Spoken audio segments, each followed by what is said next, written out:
السلام علیکم دوستو، کیسے ہیں آپ سب؟ میں زمینہ فیاض ایک بار پھر آپ کے ساتھ میں شروع کر رہی ہوں queen of happiness by the secret colour part 26۔ بے ہوش نور الفجر کو فیری کے تختے پر لٹایا گیا۔ لائف گارڈ اسے فرسٹ ایڈ دے رہے تھے، لیکن ساتھ بہت سے اور بھی لوگ وہاں موجود تھے۔ وہ نور کے سینے پر ہاتھ رکھے پانی نکالنے کی کوشش کر رہے تھے۔ فیری کنارے کی طرف تیزی سے رواں تھی۔ اس نے اپنا کوٹ اتار دیا اور جنگنگ کو باقی کے لوگوں کو وہاں سے ہٹانے کا کہا۔ سی پی آر سے نور الفجر نے کوئی رسپانس نہیں دیا تو ایک لائف گارڈ بریتھنگ طریقہ کار کا استعمال کرنے لگا۔ وہ بھونچکا کر رہ گیا کیونکہ آیان سکندر کی برداشت یہیں تک تھی۔ اس کی رگیں تن گئی اور وہ دوسری طرف رخ موڑتے ہوئے اپنے بالوں میں بے چینی سے ہاتھ پھیرنے لگا۔ نور الفجر کو کھانسی ہوئی تو فوراً پلٹا، لیکن وہ ہوش میں نہیں آئی۔ آیان اس تک آیا۔ نور نے آنکھیں کھولنے کی کوشش کی تھی لیکن وہ نہیں کھول پائی تھی۔ فیری کنارے پر رکی اور وہ ریسکیو کرنے والے نور کو اٹھانے لگے۔ میں اٹھا لوں گا، وہ سختی سے کہتا اپنا کوٹ نور پر ڈالتا اسے اٹھانے لگا۔ میں مدد کروں؟ جنگنگ اس کے پیچھے آیا۔ اسے آیان کی سمجھ نہیں آ رہی تھی۔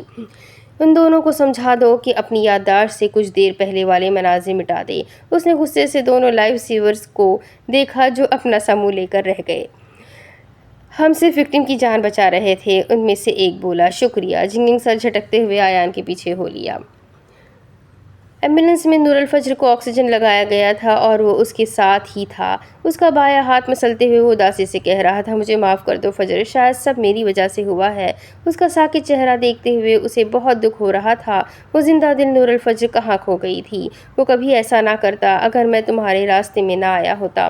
وہ خود کو ملامت کرتا کہہ رہا تھا، میں اسے چھوڑوں گا نہیں۔ تمہاری جتنی تکلیف اسے بھی سہنی پڑے گی۔ وہ اس کا ہاتھ دیکھتے نرمی سے کہہ رہا تھا کہ اچانک چونکا اور اپنے ہاتھوں میں تھامے نور کے بائیں ہاتھ کو دیکھا۔ اس کا ہاتھ گرم تھا۔ وہ ٹھیک تھی، وہ زندہ تھی، لیکن وہ کس رشتے سے اس کا ہاتھ تھامے بیٹھا ہوا تھا؟ وہ اس کے اتنا قریب آ کر ہی کیا رہا تھا؟ آخر کر ہی کیا رہا تھا؟ اگر ابھی وہ اٹھ کر اسے دیکھے گی تو یقیناً اسی ہاتھ سے آیان کے چہرے پر نشان چھوڑے گی۔ اگر وہ ایک باؤنڈری لگا چکی تھی تو وہ کیوں اس لائن کو کراس کر رہا تھا؟ آیان نے نرمی سے اس کا ہاتھ اسٹریچر پر رکھا اور خود پیچھے ہو کر بیٹھ گیا۔ اب کی مرتبہ اسے نور کی جانب دیکھا بھی نہیں تھا۔ اس نے اپنا فون نکال کر علیزے کو کال ملائی۔ وہ ہسپتال پہنچ گئے تھے۔ ڈاکٹرز نور الفجر کو اندر کی جانب لے گئے اور وہ فون پر علیزے سے کہنے لگا، میری لوکیشن ٹریس کرتے ہوئے جلدی ہسپتال پہنچو، نور الفجر ٹھیک نہیں ہے۔ وہ وہیں ایمبولینس میں بیٹھا کہہ رہا تھا، زندگی اتنی غیر یقینی کیوں تھی؟ وہ تھک رہا تھا، وہ بری طرح سے تھک رہا تھا۔ اباؤٹ دس بلو اسکائی، باب 13۔ تیرے عشق کی انتہا چاہتا ہوں، میری سادگی دیکھ کیا چاہتا ہوں، ستم ہو کہ ہو وعدے بے حجابی، کوئی بات صبر آزما چاہتا ہوں، یہ جنت مبارک رہے زاہدوں کو کہ میں آپ کا سامنا چاہتا ہوں، کوئی دم کا مہماں ہوں اے اہل محفل، چراغ سحر ہو بجھا چاہتا ہوں، ذرا سا تو دل ہوں مگر شوق اتنا، وہی لن ترانی سنا چاہتا ہوں، بھری بزم میں راز کی بات کہہ دی، بڑا بے ادب ہوں سزا چاہتا ہوں، میری سادگی دیکھ کیا چاہتا ہوں، تیرے عشق کی انتہا چاہتا ہوں۔ علامہ محمد اقبال۔ 30 ارب سال پہلے جب انسانوں کا نام و نشان بھی نہیں تھا، اس سے بھی 1000 سال پہلے جب صرف اللہ تعالیٰ تھا اور کائنات کا نام و نشان بھی نہیں تھا، تب میرے اللہ نے اس کائنات کی پیدائش سے 1 ارب سال پہلے سورہ یاسین کی تلاوت فرمائی تھی۔ سورہ یاسین میں انک لمن المرسلین ہے۔ جانتی ہو اس کا مطلب ہے کہ آپ صلی اللہ علیہ وسلم میرے رسول ہیں، یعنی اس وقت بھی اللہ تعالیٰ جانتے تھے کہ اب سے اربوں سال بعد میں نے ایک نبی کو زمین میں تخلیق کرنا ہے جو میری تعلیمات عام کروائے گا، لوگوں کو میری پہچان کروائے گا، لوگ اسے برا بھلا کہیں گے لیکن وہ ثابت قدم رہے گا کیونکہ اسے اپنی امت کے لیے ایک اسوہ حسنہ بننا ہوگا۔ اللہ سب جانتا ہے، اللہ وہ بھی جانتا ہے جو ہو چکا ہے، اللہ وہ بھی جانتا ہے جو ہو رہا ہے، اللہ وہ بھی جانتا ہے جو ہونے والا ہے۔ ہم جو سوچ رہے ہیں، جو کر رہے ہیں، جو کرنے جا رہے ہیں، اسے سب پتہ ہے۔ اگر اللہ کی قدرت کا اندازہ لگانا ہے تو سورہ یاسین پڑھا کرو، اس کے ذہن میں یہ باتیں گھوم رہی تھی۔ اسے بتانے والا کون تھا؟ جو بھی بتا رہا تھا اس کی آواز بہت پرسکون تھی، لیکن بتانے والے کا چہرہ اسے نظر نہیں آ رہا تھا، جیسے کوئی ٹیچر اس کے سامنے موجود ہو لیکن نظر نہ آ رہی ہو اور وہ مؤدب انداز میں بیٹھی سن رہی ہو۔ اسے لگا وہ پانی میں جا رہی ہے، کسی گہرے سمندر میں پھینک دی گئی ہے جہاں سے وہ کبھی واپس نہیں آ سکتی۔ پھینکنے والا کون ہے؟ اللہ نہیں، اللہ تو اپنے بندوں کے لیے دروازے کھولتا ہے، ان سے منہ نہیں موڑتا۔ وہ اپنے بندوں جیسا تو نہیں ہوتا، وہ تو اللہ ہے جو ہر جگہ تھامے ہوئے تھا۔ لیکن وہ کیا تھی؟ صرف مادیت کے پیچھے بھاگنے والی عام سی لڑکی؟ اللہ تو اسے لاکھ خامیوں کے ساتھ بھی قبول کرتا تھا۔ پھر اس کے ساتھ کس نے غلط کیا؟ وہ پانی کے اندر جاتی رہی۔ موت کے دل دہلا دینے والے احساس کی وجہ سے وہ پانی میں بمشکل آنکھیں کھول پائی تھی، لیکن اس سے سانس نہیں لیا جا رہا تھا، اس کا سانس گھٹ رہا تھا، وہ ہاتھ پیر ہلا نہیں پا رہی تھی، اسے اپنی زندگی ختم ہوتی محسوس ہو رہی تھی، وہ آنکھیں بھی نہیں کھول پا رہی تھی، اس کا پورا جسم ٹھنڈا ہو رہا تھا۔ کیا اس کی زندگی اتنی ہی تھی؟ اس کے اوزان خطا ہو رہے تھے، وہ سانس لینے کی کوشش کر رہی تھی لیکن نہیں لے پا رہی تھی، حلق میں آنسو کا گولا آ کر اٹکا تھا، وہ پھر سے اپنے ہوش و حواس کھو رہی تھی۔ نور الفجر کی زندگی اتنی ارزاں نہیں تھی، اسے ایسے نہیں مرنا تھا، وہ ایسے نہیں مر سکتی تھی، اسے خود کو بچانے کے لیے کچھ کرنا تھا، لیکن اس سانس کو مزید نہیں روک سکتی تھی، اسے خود کی بے بسی پر رونا آ رہا تھا، اس کے ساتھ ایسا کیوں ہو رہا تھا؟ آخر اس نے کیا کیا تھا جس کی یہ سزا مل رہی تھی؟ وہ خود کو اللہ کے حوالے کر چکی تھی، لیکن موت کا فرشتہ تو کہیں نظر نہیں آتا تھا۔ کیا ابھی مزید ریاضت باقی تھی؟ یا اللہ اس کی دراز رسی کھینچ لی تھی اور اس کی مہلت ختم کر دی تھی۔ اسے اپنا آپ کسی کی مضبوط گرفت میں محسوس ہو رہا تھا، اسے کچھ آوازیں بھی سنائی دے رہی تھی، کوئی بہت جلدی میں تھا، اسے محسوس ہو رہا تھا کہ وہ اب کہیں بھی نہیں ہے، صرف خلا میں ہے۔ وہ سننے سمجھنے کی کوشش کر رہی تھی، لیکن دماغ اسے سونے پر مجبور کیے ہوئے تھا اور پھر وہ سوتی چلی گئی تھی۔ نور الفجر کوئی آئی سی یو میں دوسرا دن تھا۔ نور الفجر کو آئی سی یو میں دوسرا دن تھا، لیکن وہ ہوش میں نہیں آئی تھی۔ آج عاشی اس کے پاس رکی ہوئی تھی اور اس وقت آیان کے گھر میں سب موجود تھے، جہاں آج خاموشی تھی۔ لاؤنج میں سب بیٹھے ہوئے تھے، لیکن خاموشی اس قدر تھی کہ سانس لینے کی بھی آواز آتی تھی۔ تم دونوں نے واپس جانا ہے، اپنا جو بھی سیشن وغیرہ کرنا ہے کر لو، نور الفجر کے پاس ہم سب ہے۔ وہ روحان اور علیزے سے کہہ رہا تھا، جو اپنا ویزا بڑھا رہے تھے، کہ نور الفجر کو ان کی ضرورت ہے۔ آیان ٹھیک کہہ رہا ہے علیزے، میں نور الفجر کے ساتھ ہی ہوں اور عاشی بھی یہی ہے، ہم اسے سنبھال لیں گے، مریم نے بھی شائستگی سے کہا۔ لیکن آپ کا بیٹا بہت چھوٹا ہے اور عاشی کو بھی یونیورسٹی جانا ہوگا، ہم اپنا سارا کام ریموٹلی کنٹرول کر سکتے ہیں۔ علیزے نے بھی رکنے کی وجہ بیان کی، اسے واقعی نور الفجر سے ہمدردی ہو رہی تھی اور وہ سب کافی لمبی بحث رکنے یا نہ رکنے پر کر چکے تھے۔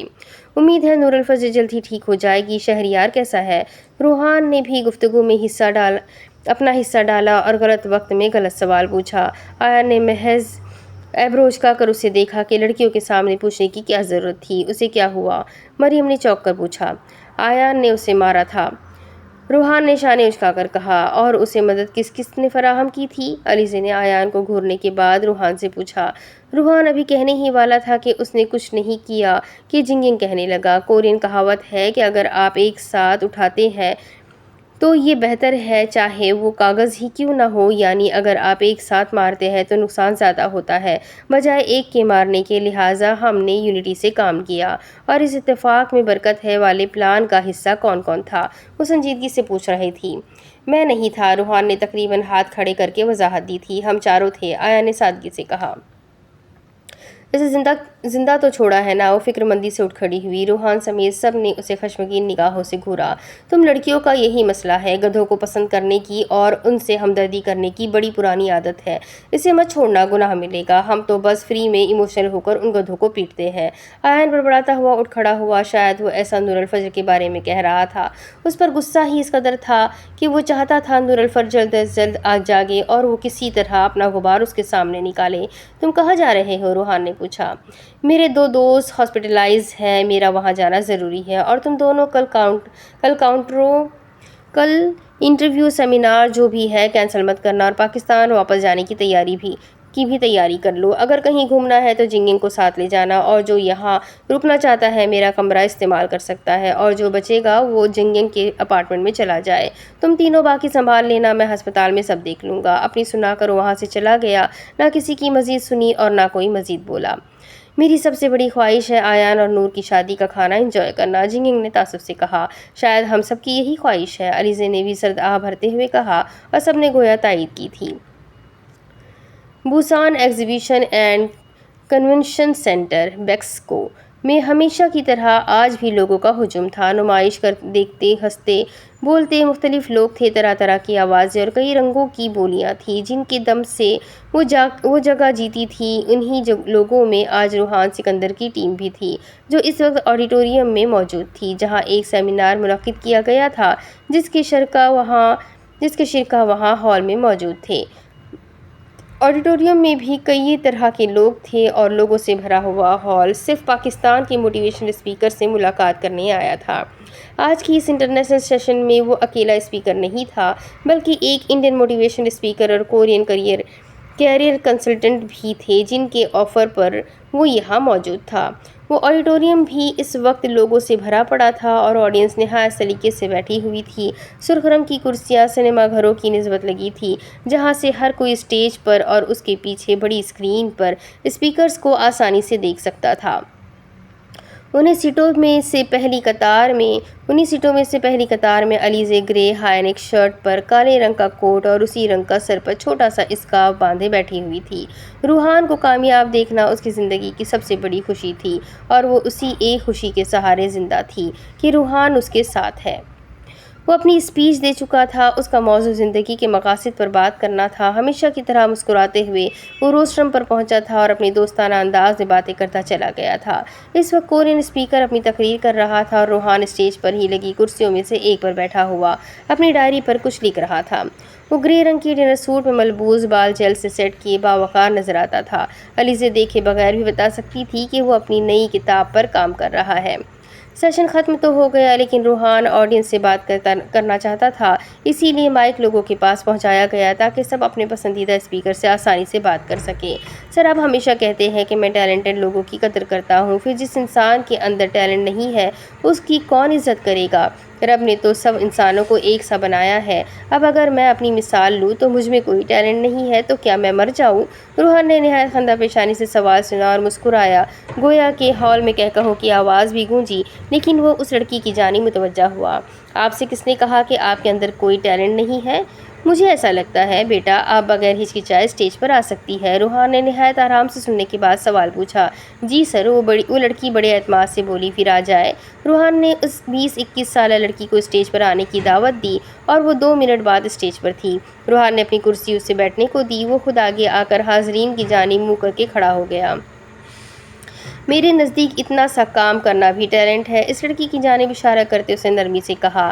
آپ ایک اچھی انٹرپرینیور بن سکتی ہو، کیسے بننا ہے آپ اس پر خود کام شروع کرو۔ بہرحال سوال کی جانب آتے ہیں کہ کیا صرف انہی لوگوں کی عزت کرنی چاہیے جن میں کوئی ٹیلنٹ ہو؟ تو جواب ہے نہیں۔ پہلے 2 باتیں کلیئر کرتے ہیں، ٹیلنٹ ہونے کا مطلب یہ نہیں کہ کوئی انسان ایکسٹرا آرڈیزی ہے۔ دنیا کا ہر انسان ایک خاص ٹیلنٹ کے ساتھ پیدا ہوتا ہے۔ میرا یہ کہنا کہ میں ٹیلنٹڈ لوگوں کی قدر کرتا ہوں کا مطلب ہے میں محنتی لوگوں کی قدر کرتا ہوں، ان کی خوبی کو فار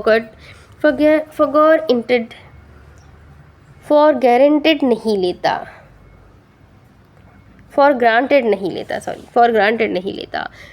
ٹیلنٹ ہوتا کیا ہے، اس کا فارمولا کیا ہے، آتا کہاں سے ہے، میں سب باتیں کم وقت میں آپ کو سمجھانے کی کوشش کروں گا۔ ٹیلنٹ کا مطلب ہے کتنی جلدی آپ کی اسکل کائزن امپروو ہوتی ہے۔ آپ اپنے ٹیلنٹ کو جاننے کے بعد ہاتھ پر ہاتھ رکھ کر نہیں بیٹھتے، اسے اپنا وقت دیتے ہیں، اسے مزید بہتر کرنے کی کوشش کرتے ہیں، توکل علی اللہ رکھتے ہیں، لیکن ایفرٹس بھی کرتے ہیں، کیونکہ میرے نزدیک بہترین لوگ وہ ہیں جو سیکھتے ہیں، بہت سیکھتے ہیں، پھر اس پر پریکٹس کرتے ہوئے سیکھنے کے عمل کو پس پشت نہیں ڈالتے، ڈٹے رہتے ہیں، ہار نہیں مانتے، کھڑا پانی نہیں بن جاتے، حرکت کرتے ہیں، آگے سکھاتے ہیں۔ ان کے پاس غیبی طاقت نہیں ہوتی، بس وہ لگے رہتے ہیں۔ 7 مرتبہ گرتے ہیں تو 8ویں مرتبہ پھر شروع کرتے ہیں، اور مجھے آپ سب سے بھی یہی امید ہے کہ آپ ہار نہیں مانیں گے۔ میں یہ موٹیویشن نہیں دے رہا کہ نیور گیو اپ، بلکہ میں کہتا ہوں اگر پرابلم سمجھ میں آ گئی تو حل نکالنے بیٹھ جاؤ، کیونکہ دماغ جو ہے نا وہ ہمیشہ لیس سیکیورٹی دیتا ہے کہ پتہ نہیں ہوگا یا نہیں ہوگا۔ سو دل کی سنو اور کہو ہوگا، ضرور ہوگا اور مجھ سے ہی ہوگا، اور پھر خود سے کہو نیور گیو اپ، اور اپنی کمال طاقت دیکھو۔ جب تم خود کی قدر خود کرنا سیکھ گئے نا بیٹا، سمجھو تم نے دنیا فتح کر لی، لیکن اس قدر کو تکبر کبھی مت بنانا۔ اس نے مسکرا کر بات ختم کی اور اس لڑکی کی جانب دیکھا جو مسکرا کر سر کو خم دے رہی تھی کہ بات سمجھ میں آ گئی ہے، لیکن وہ دعوے سے کہہ سکتا تھا وہ لڑکی اس کی بات نہیں سن رہی تھی، بلکہ کنفیوژن میں وہاں بیٹھی خوف کا شکار ہو رہی تھی۔ سب اسے ہی دیکھ رہے ہیں۔ وہ آرام سے اٹھ کر واپس چلی گئی اور کچھ دیر تک حاضرین محفل تالیاں پیٹتے رہے۔ سر، ٹیلنٹ اور اسکل میں کیا فرق ہے؟ اگلا سوال پوچھا گیا۔ وہ سوال سن کر واپس اپنی سیٹ پر جا بیٹھا۔ حالانکہ اس لڑکی کے بیٹھنے کے بعد فوراً ہی اگلی کرسی پیش کی گئی تھی، لیکن وہ اپنی مرضی سے کھڑا رہا۔ ٹیلنٹ ایک قدرتی چیز ہے جو الحمدللہ ہر کسی کے پاس موجود ہے، لیکن اسکل اس سے ایک درجے آگے کی چیز ہے۔ آپ کو پتہ چل چکا ہے کہ آپ کا کیا ٹیلنٹ ہے، اب اس پر کام کرنا اور اپنا وقت لگا کر اسے پالش کرنا اسکل کہلاتا ہے۔ اب اس پر اپنا دفعہ، اپنا وقت، اپنا پیشن، اپنی ضرورت لگاؤ۔ Don't take any thing as it is. پڑھو، سیکھو، جانو، اپنا اسٹینڈ پوائنٹ بناؤ۔ پھر جب اس ٹیلنٹ کو مارکیٹ میں استعمال کرو گے تو وہ پہلے سے بہتر ہوگا، کیونکہ تب آپ کے پاس پالش ورژن موجود ہوگا، ایک بہترین ورژن۔ کامیابی کا فارمولا کیا ہے؟ اس کے خاموش ہوتے ہی اگلا سوال پوچھا گیا۔ کیا یہ سوال مجھ سے ہے؟ اس نے آڈینس کو دیکھ کر اپنے ساتھ بیٹھے دوسرے اسپیکرز کو دیکھا۔ دونوں نے مسکرا کر اس بات میں سر ہلایا۔ There is no formula for success۔ اس نے ایک جملے میں جواب دیا کہ اگر بتانے سے کامیابیاں ملنے لگی تو لوگ محنت ہی کیوں کریں؟ کچھ دیر تک موٹیویشنل اسپیکر سے بھی اسی طرح کے سوال جواب ہوتے رہے، اور روحان نے محسوس کیا وہ لوگوں کو حقیقت پسندی کی بجائے ایک آئیڈیل فینٹیسی دنیا کی سیریں کروا رہا ہے، جس سے وہ آنے والی جنریشن کو نکالنے کی کوشش کر رہا تھا کہ سب فلموں ڈراموں جیسا نہیں ہوتا۔ کوئی شک نہیں تھا کہ وہ اچھا بول رہا تھا، لیکن وہ اس سے اختلاف رکھتا تھا۔ وہ کہہ رہا تھا ہر حال میں خوش رہنا چاہیے۔ روحان کو یہ بات مضحکہ خیز لگی۔ ہر وقت خوش کیسے رہا جاتا ہے؟ اگر کوئی بہت قریبی فوت ہو گیا ہے اور وہاں خوش رہنا انسان کو مہنگا نہیں پڑ سکتا؟ ہر وقت خوش نہیں رہا جا سکتا بھائی، خوش رہنے کے لیے کوشش کرنا پڑتی ہے۔ دوبارہ روحان سے سوال پوچھا گیا اور وہ روسٹ روم پر کھڑا ہو گیا، کیونکہ اسے وہاں کھڑے ہونا پسند تھا۔ آپ نے سوال کیا پوچھا؟ وہ ایک سانولے رنگ کا دبلا پتلا لڑکا تھا جس نے سوال پوچھا تھا۔ سر، میرا نام انمول ہے اور میں بنگالی ہوں۔ میرا سوال انسان کے کمپلیکس سے متعلقہ ہے، خاص طور پر باڈی شیمنگ کو کیسے ہینڈل کیا جائے۔ آج کل خوبصورت اور دلکش خد و خال والے لڑکوں کو پسند کیا جاتا ہے۔ ایسے میں مجھ جیسے لڑکوں کو کیا کرنا چاہیے جو صرف ظاہری شکل و صورت کی بنا پر ریجیکٹ کر دیے جاتے ہیں، اور پھر جب جاننے والے مذاق اڑاتے ہیں تو تکلیف ہوتی ہے۔ سب سے پہلے تو آپ کا نام ہی اتنا خوبصورت ہے انمول، میں اپنے بچے کا یہی نام رکھوں گا انشاءاللہ۔ اور دوسری بات، آپ کو آپ کے خدا نے بنایا ہے۔ لوگ ہوتے کون ہیں آپ کی باڈی شیمنگ کرنے والے؟ Tell me who the hell are damn people۔ وہ ایک اسپیکر سے دوست بن گیا۔ وہ سیشن کا فارمیٹ بھول گیا کہ کسی مذہب کو لے کر بات نہیں کرنی، لیکن وہ عادت سے مجبور تھا۔ اس کی تقریر کسی اسلامی لفظ کے بغیر ممکن نہیں تھی۔